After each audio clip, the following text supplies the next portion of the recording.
આજરોજ દાહોદ જિલ્લાના સિંગવડ તાલુકાના મામલતદાર કચેરી ખાતે ઓબીસી સમાજ દ્વારા 27% અનામત અંગે આવેદનપત્ર આપવામાં આવ્યું। આ પ્રસંગે જણાવાયું કે સિંગવડ તાલુકાની આશરે 90% વસ્તી ઓબીસી સમાજની હોવા છતાં રાજકીય ક્ષેત્રે યોગ્ય પ્રતિનિધિત્વ મળતું નથી।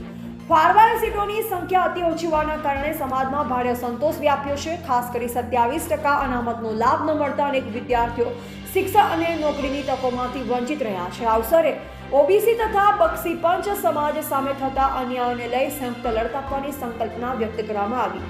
ઓબીસી સમાજના વડીલે ભારપૂર્વક જણાવ્યું કે આવનાર સમયમાં 27% હક માટે જો જરૂરી પડશે તો જીવ આપી દઈશું। હવે લડવું પડશે અને બક્ષી પંચ સમાજ સાથે સંયુક્ત રીતે આ લડત લડાશે।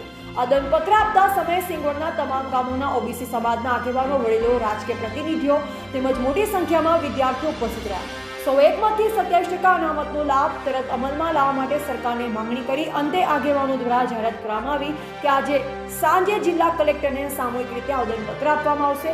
આ રજૂઆતથી સ્પષ્ટ સંદેશ આપવામાં આવ્યો કે ઓબીસી સમાજ હવે પોતાના હકો માટે સંયુક્ત અને જોરદાર લડત લડશે। રિપોર્ટર હિંમતભાઈ પટેલ, સિંગવડ, દાહોદ।